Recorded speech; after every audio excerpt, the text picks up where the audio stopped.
What's up, people of the world? Welcome back to Reap the Harvest.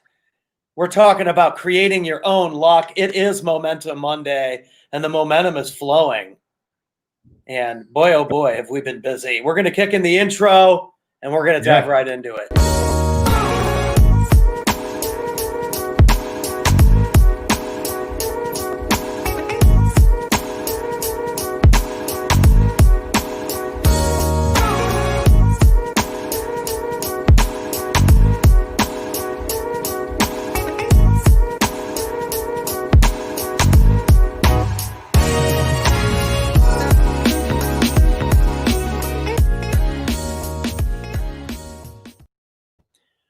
Back in the mix, Reap the Harvest live. What's going on, Matty Matt? What's going on, baby boy? How are you? It's a beautiful thing. I'm doing well. We're moving right along, getting things going. I'm going to get this shared into some groups, get our Momentum Monday rolling. And you're going to be talking about creating your own luck today. Give the people a head start here on their week. Yeah, man. How about you stay in here? I want to know your opinion on this, on how you create your own luck. But do the work. You do the work and you create your own luck. People always want to say that somebody's lucky. Generally, that person's been doing the work behind the scenes for a lot longer and a lot harder than you think they have been. That's why they got lucky. I call luck sustainable action, right? I call it sustainable action. That's what I call luck. I don't think, luck's a term that I was listening to a couple podcasts, and then I had a conversation with iToday, and I thought it was an interesting parallel. So I'm listening to this podcast this morning, and this guy essentially, it was actually the guy from ESPN Sports Science, right? He's won a bunch of Emmys. And there was somebody that asked him, like, dude, how did you get so lucky? Isn't it cool? Yeah. So anyways, they're like, how did you get so lucky? And he's like, lucky. He's like, I worked, right? You do something for long enough, you're bound to get lucky. Right. And so he just got creative with a couple things and really created a show, and then created intros, obviously, with the Discovery Channel, with Fox, with ESPN. And then ESPN hit a home run with Sports Science. And the dude is uber smart. So that's also another thing. But what about the people that just aren't very smart, right? Me. I'm not that smart. Right. What do you call that? Like, how do you create action? And I rely so much on other people to create that momentum, right? We call this Momentum Monday, to create luck, right? So I'm actually having a meeting. I got a meeting at 1:00 with a guy that, dude, we met on a Zoom call. I met 4 other people from that Zoom call, and now we're meeting up like a couple months later just to see if we can do business together, right? And so creating this rolling ball effect of like, what relationships can I capitalize on? Not just like cynically for me, how can I add value to him that eventually is going to create an outlet somewhere? We just took down an 80-unit apartment complex. You know how that happened? It's because I put myself out there enough times where I'm like, okay, this is going to be a good syndication, and this deal's like a home run, right? It's I got in, brought some investors into play, and now I just added 80 units to my portfolio. Just last week we closed on it. So super exciting in my syndication company. How did that happen? It's just putting yourself out there, right? Creating your own luck. I think in terms of, so I'm listening to this podcast, right? I thought it was pretty cool. He's like, sustained excellence, right? Sustained momentum, sustained action, whatever you want to call it, that creates other opportunities. And so I'm listening to this. I'm like, dude, that's like a good perception. So then I go outside, and this guy rolls up on me. And I was just talking to him about, he obviously rolled up to me. He said he came here from California and needs some change. And I said, well, what do you do, right? How do you create income? And he's like, oh, well, I can drywall, I can do all these things. And I'm like, okay, cool. I'm like, well, I got a team of guys that does framing, drywall. And I was like, I'll give you contacts. but you know what that's going to do? I'm like, you're going to have to do Yeah, the the work. ball's in that guy's court, whether he's going to utilize that and turn that into something or not. Exactly. So I gave him 3 names. I get 3 names right off the bat. So I gave him because I have a team of guys, so it was easy. Boom, just gave him 3 names, and I was like, "Do you have a phone?" His main problem was going to be transportation, obviously too. But I'm gonna like that's on him. How do you create that momentum? How do you get that ball rolling? But he said something very distinct that like I was like, man, I'm like, you really are gonna you're gonna blame that on God. So I you know, obviously I'm a man of faith at the end of the day, but I serve a God of action. He expects us to act, right? That we got to create that momentum in our life. You know, we got to create action. We got to create a ball. You know, I think so much is built off of relationships. That's how I got to know Pat. That's how I got to know hundreds of other people over the course of like kind of a 2-year real build.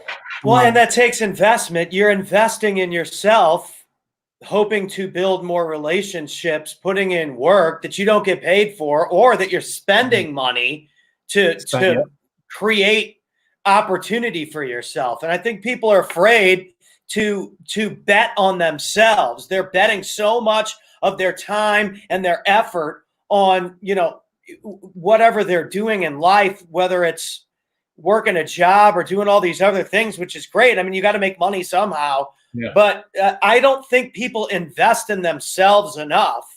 And then when someone else has put in years and years and years and years and years of work and gets an opportunity, they say, oh, well, you got lucky. People are always like, oh, man, how'd you get hooked up with Grant Cardone? It's like, I didn't get hooked up with Grant Cardone. We were broke, staying at the shittiest hotel in Las Vegas so I could pitch him in the hallway at an event I broke into so that I could catch him in the hallway. And I mean, he knew who I was because he shared my stuff online that I made for him for free, by the way. But he didn't just hand me that opportunity because he thinks I'm cool. I had to hunt that guy down and close that deal. And it took a lot of investing. And Grant Cardone has never paid me any money ever. None. But he's given me a ton of opportunities that help me make money throughout my time knowing him. Yeah. So it depends on how you want to look at this kind of stuff. You can call that luck, but I invested all kinds of time and effort and my own money to make it apparent to that guy that I wanted to build that relationship because I saw value in what he does. And he saw value in the fact that I was willing to put in time and effort and money on my own. Like, dude, we literally don't ever stay at the Best Western in Las Vegas. You know, it's not nice, but it was the only hotel I could afford to create that opportunity. I think people get real soft when it comes to this topic. It rubs me the wrong way a little bit. Oh, this guy got lucky. If I would have had all this funding, I'd be a big time real estate investor too. It's like most people that we know that blew up in real estate didn't have a bunch of like magical funding or anything. You know, they just did the work. A lot of people didn't have 2 dimes to rub together, right? I didn't have 2 dimes to rub together. And I'm not saying I'm the wealthiest guy in the world right now. No, none of us are. I had the opportunity to create wealth through real estate early on by just doing a little bit of a hacking here and there, right? Right. That then was okay, train my mind to actually learn a little bit more to then eventually get to the point where, oh, dang, I didn't know you could actually take down real estate with not even 1 cent, which I did. I owned a duplex, not putting 1 penny into it. So it's a creative thing. That's real estate. I don't want to stay on the topic of real estate because that's not what this is about. What is it about creating your own luck? And, we talk about this a lot, but it's just massive action, right? Creating, and it might not be like what we consider massive action. It might be just taking that one first step that's massive to you. And that creates that momentum, that rolling ball effect. But dude, to blame on something where, oh, God's the influencer of like the luck in my life. no, I don't think that's going to be the level of prosperity. It's really making that decision that today I'm going to act with momentum. I'm going to make that decision today to create that to create that rolling ball effect, to create those relationships, to open up new doors of opportunity. It's not going to be. It's on me. If some guy gave me if I needed a job and some guy gave me 3 names and I didn't have a job, I would be dialing nonstop. Trying to get that opportunity. And if that person or those 3 people didn't have the opportunity, I would find 3 more people from those 3 people, and one of them would have it eventually. Yes, Pat would too. That's the thing about it, dude, is that if you've got time to sit around and call everybody else lucky, then you've got time to create some luck for yourself. Mm-hmm. Yeah, there was, I believe Tim Brott said, it was at an event and it kind of stuck with me, but it's, you do something long enough, you're bound to eventually get lucky, right? You keep throwing stuff out there, you're bound to hit something. And I think that's so true. That's so true in life. You keep doing stuff, I'm not saying maybe do stuff the exact same way, because that's the definition of insanity. I wouldn't say, right, that's the way to do it, but I would say that you keep doing stuff, you keep throwing yourself out there, you're bound to eventually hit something. And real estate definitely works that way, right? You create opportunities, relationships, you're bound to eventually hit something. And then you create your own destiny. You create that level of what we consider luck, or maybe prosperity, whatever kind of word you want to tagline on that. But creating your own, it's the massive importance is that one step forward.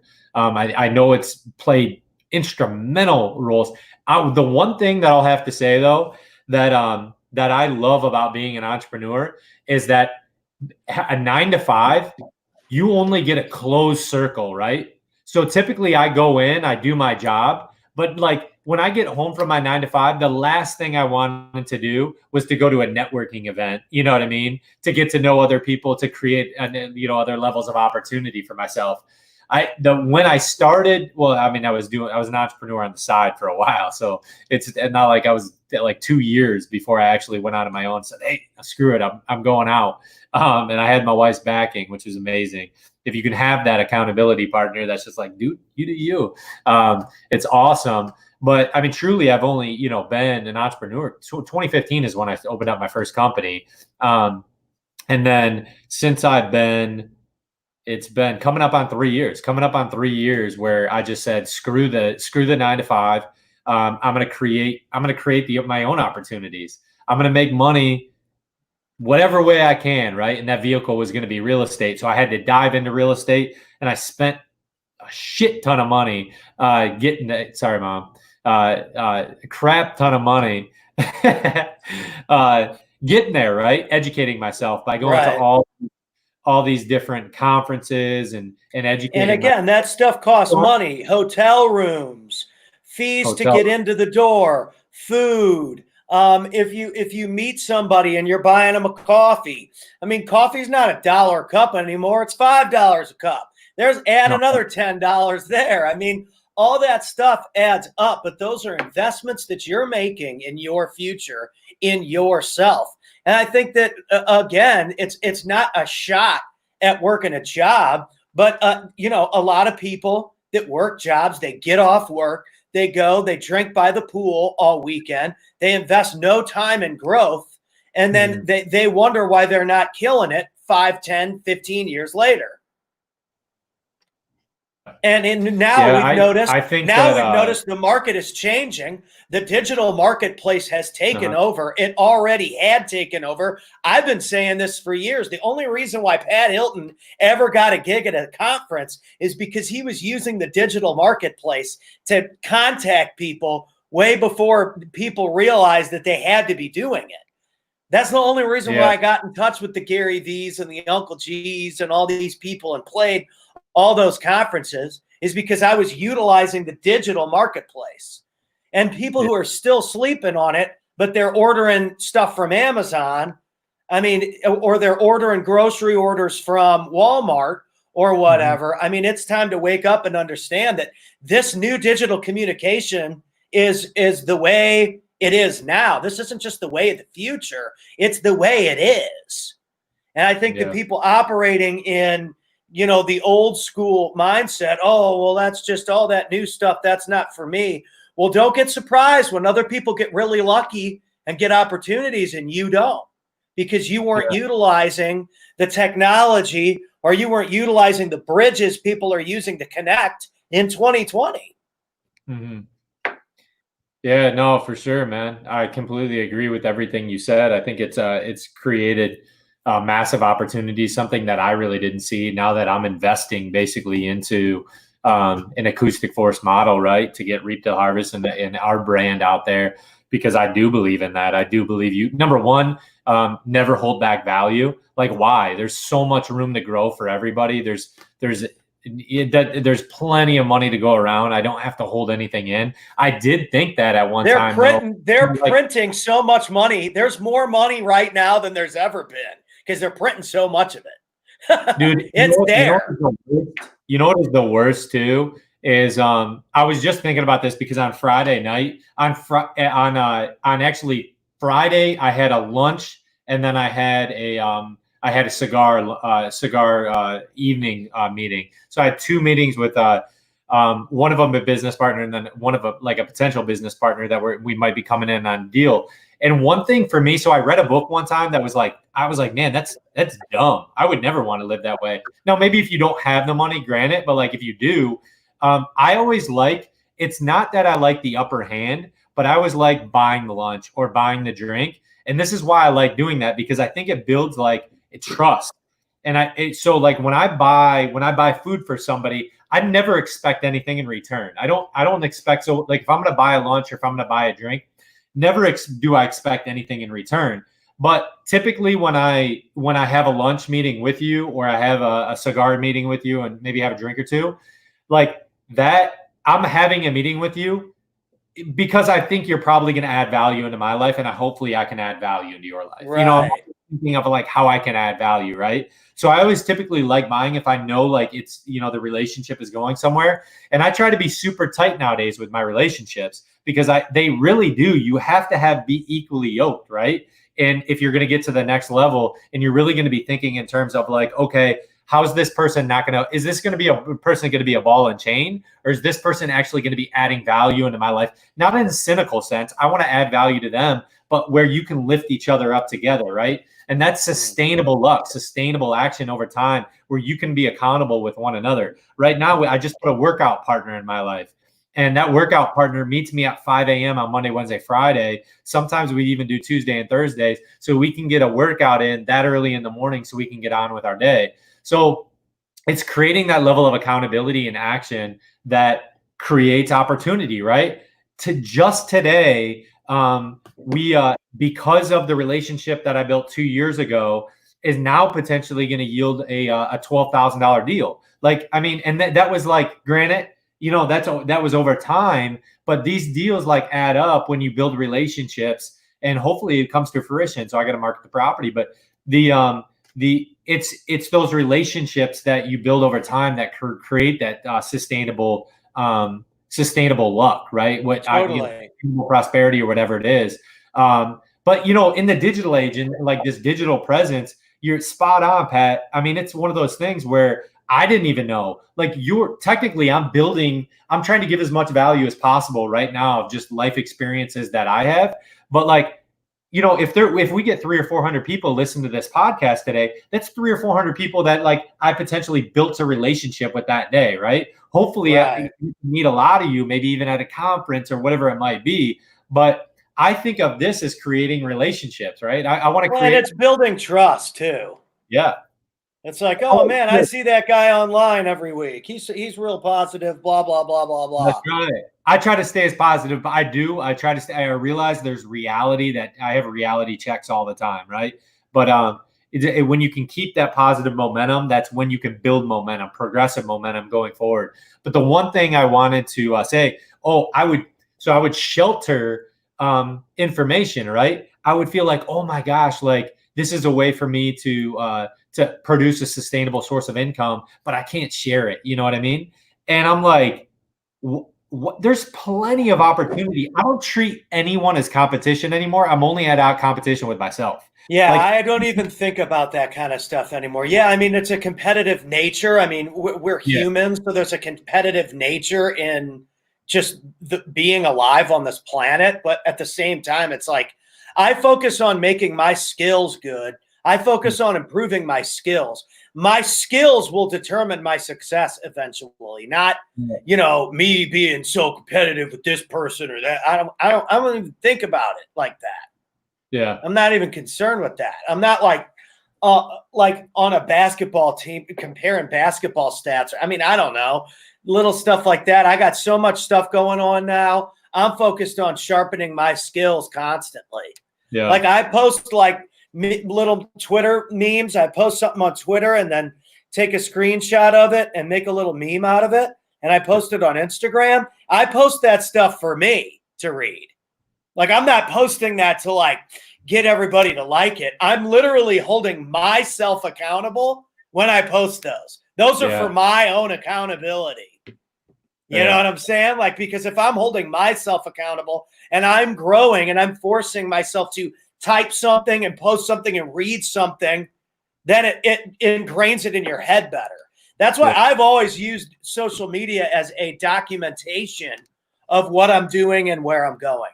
Because you can look back on it years and years. And you saw me do a little speech in Tampa one time. And I had all these pictures of me playing on the side of the road and then doing this and then doing that. And then like as the years go by, it's all dated on social media. And then I'm playing in front of this big old stage with all these cool fancy lights. Well, it's because I was documenting my progress. I was creating my own luck by putting in the work every day and documenting it. Yeah. So I think it's important for document where you're at. You might think to yourself, "Oh, I don't want to post this today. I'm not in a position to where I want to be documenting this. I suck." Well, guess what, dude? You're not going to get any better unless you're willing to be bad at something first. You're not going to get great at it unless you're willing to not be great at it. Yeah, so true. I mean, there was a couple like crazy powerful nuggets you put in there because number one, identifying where you're at, right, and where what the future holds. Learn some of the sports science. I bring this back up because one thing that he defined as far as good from great is very, very small, right? It was never attributable. So he studied obviously athletes and then different forms of science, right? But he said Derek Jeter is not going to tell you that like it was his physical presence or his natural raw ability that allowed him to be one of the best shortstops in all of Major League history, right? No, of course not. It was never. Now, some people are blessed beyond measure. So that there are the Adrian Petersons, LeBron James, the Michael Jordans that like literally can jump a full body length higher than anybody else and can shoot the basketball. Unreal. And so you're like, okay, they put in a lot of work too. So it's not like they couldn't eat potato chips and go out there and play like that. Yeah, and the sustainability factor of over a long period of time, if you're not putting in the work, that gets exposed. Right. Usain Bolt. Some people are blessed with natural talent. So don't get me wrong. That can be, you can come back at me with that. But the reality is that there was a fine delineation in business specifically too. And it was about this. It was redefining your definition of failure. Is a failure acceptable to you and you're willing to go on the next day? That's why I love golf, because some of the goods from the greats, I said this about Phil Mickelson. I listened to one of his podcasts. The goods from the greats is that he actually gave a young guy, I think, trying on the amateur tour, was trying to get on the PGA tour. And he said, he came up to him and he said, Hey, Phil, what's the difference? How have you made such a sustainable career in the PGA tour? Like, what was the difference about you? And he's like, let me tell you one thing. He's like, this is going to define basically your career. And he told this guy, he's like, all you do is you go and you hit 3-foot putts, right? And you hit 100 of them, but you got to make every single one of them straight. And if you miss on the 99th, you got to go back down to 100 and you got to go back and do it all over again, right? And So he gave that because Phil Mickelson early in his career from a coach that 3-foot putts were an issue to him, and he had to like get mentally stable enough that he could hit 100 3-foot putts. So he told this guy this, saw the guy a couple of years later, and he's like, "Yo, how did that go for you?" And the guy gave up on it. He's like, "Oh, I got to like 50 or 60 and gave up." Right? That is a nutshell in the course of life. Are you going to give up back? Are you going to give up at the 50 or 60 yard line, or are you going to go all 100 yards no matter how long it takes? And that's that really is where it doesn't have to be like this nature of like speed of how I'm accelerating. That's why I compete against myself. It's not anything where it's going to take, dude, if it takes me 30 years to get to where I need to be, fine. Like it's all your definition of success. What does success look like for you? Mine might look a lot different than somebody else or, to Pat. But what does that look like? And how do I make 100 3-foot putts?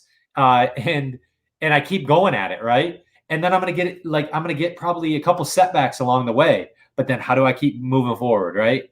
We've already had plenty of setbacks. I've gotten a lot of no's, but how do I take that setback and then move forward day after day? And that's creating your own luck at the end of the day. That's your definition of luck, right? There's going to be setbacks along the way, but like, how do you keep pushing that ball forward? How do you create that moment? The one thing I wanted to mention, Salt Lake Fishing, dude's awesome. I'm a repping their brand today. Hopefully they come out with more brands so I get like shirts, hats, a little bit of everything. But they're doing something awesome, right? The givers mentality. So Pat started up this company. They're turning it into a nonprofit, but they're going to be taking out guys, right, on the boat, learn about life, and then teach them about fishing. And I say teach them about fishing because I come to this concept, right, of you show a man to fish, he eats for a day, right? You teach a man to fish, he eats for a lifetime. And the mentality of creating your own luck, be in the giver's game to teach. And if you can keep giving in that capacity, promise you momentum will come. And that's what I've learned. That's what I've learned over the course of, 3, 4, 5 years now is really creating that. And I want to provide so much value through Reap the Harvest now. So I know Pat believes in that. I know we gave some nuggets here. But that's what I wanted to come for you today. Got a jet. Well, yeah, man. And that's a good thing too, is that I am fired up this morning too, because I've been busy. This month has been a busy month. And we were talking about that Friday, and our times have been a little bit wacky, is because we're trying to do more. We talked about do more or get better are the two ways to like get your business up. Well, if you're not doing more anyway, you're not going to get that much better because you're not creating more of a stress load on yourself. And so, yeah, I mean, all the guru quotes be like, "Oh, you diamonds, created under pressure." Well, I mean, that's true. If you're not stressing the muscle, it doesn't grow. If you're not pushing yourself harder, then you're not going to expand. So all those things are true. Doing more is the only way to get better anyway. Mm-hmm. And doing more and getting better is the only way you're going to create new luck in new areas with new relationships. So all of these things are a 360-degree circle of how to get your wheels rolling in the right direction and to become more successful in all areas. And so, dude, it's a lot, but you can create your own luck by doing the most possible work in all areas that you can every day. Without a doubt, man. Like, I don't think I've taken like a full weekend off in a long time. Oh, I don't do that. I don't think I have. I mean, even when I lived in California and I'd hang out at the beach, I was on the phone and making calls and doing this and doing that and booking gigs, or I was on my way somewhere or whatever. Like, it got to a point where we finally lived right across the street from the beach, and we never had any time to go because we were busy. Yeah, we eventually just left. Time to go to the beach, though, Pat. My girl Megan needs to go to the beach. The babies need to go to the beach. Hit the beach up. But yeah, man, create your own luck this week. Get some momentum on Monday. Reap the harvest. We'll see you guys next time.